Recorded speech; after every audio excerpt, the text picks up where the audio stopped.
Okay, I just wanted to do a little quick video on retaining walls.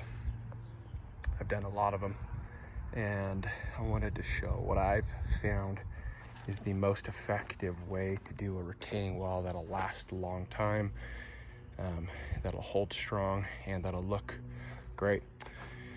So I use a block called Versa-Lok, Versalok, Versa-Lok.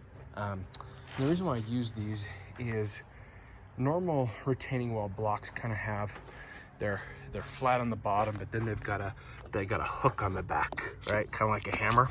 So what they do is they come up, they flat, and then they hook on the back.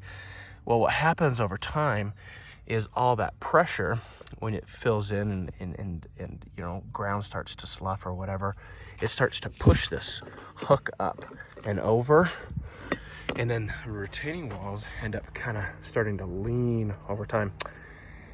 And the Versa-Lok was designed to combat that, to hold strong. And the way it's designed is it's a thick, heavy block, and 16 inches wide, 6 inches tall. At least this one, this is the Versa-Lok standard.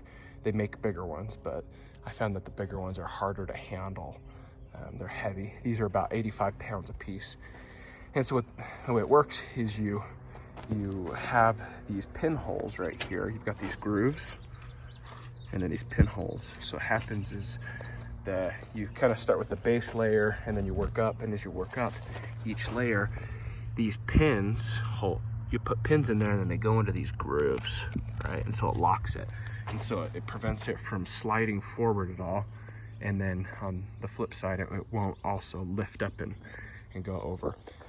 So it's after a ton of research and finding it, that's actually the best block I found. These are designed to go quite high without any sort of meshing. And so that's why I use these blocks. I've done it a lot. I've used it here. So it's got a big retaining wall project I've got going on here. I've used it on the side of my house over there for a couple years ago. And then even a few years earlier, I did it over there. And then there's one more tier above it. So that's why I like these. They look good and they work great. So enough about that. Let's just talk real quick on how to do a retaining wall. So what I do is I level out my ground, find out where I'm gonna do it, and then I dig down about 6 inches. And once I dig down, I fill that with pea gravel, and then I stomp the gravel down, usually with like a 10 by 10 tamper, and I get it nice and firm. And then I bring the blocks in and I set them down one at a time. Each block I probably spend 5 or 10 minutes on getting level. And so the way I do it, I'm gonna show it on the second tier just because I have that bottom row basically done. But what I do is I level it with the block next to it. So horizontally, I'll level it, right? And then I'll also level it front to back, like that. And that's just to make sure. So I'll do the front, I'll level that one, and then actually I'll also level the back with it, and then horizontally like that. And I do that just because the key to a good retaining wall, honestly, is just making sure these blocks stay level. And if you try to chintz out on that, it'll screw up your wall. So it's not worth the time. It's worth the time to put it in right, to do it, to make it long lasting and look good. Another key here is to do a guideline. So you can see I've got this little orange landscaping line that goes all the way from that corner down to here. And that's just to help make sure that I keep my wall straight. I don't want to veer one direction to the other. This just ensures that I keep a nice straight line. And so these blocks, you set one up on a time, you bring it on, you set it, and then you put your pins in. And I use a punch. So sometimes there's like some pebbles in there or whatever. So I put the pin in, and then I bring this, and then I just hit it with a hammer and just make sure that they're in all the way. And then from there, you just kind of do one row at a time. I like to do a bottom piece and then the next one on top of it, just to help make sure that the other bottom one you put in doesn't move.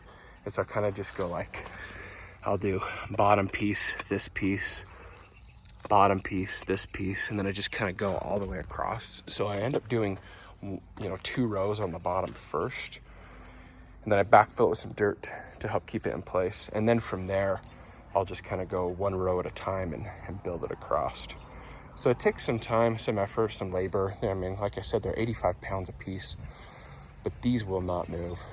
And this project specifically was to hold my neighbor's properties in.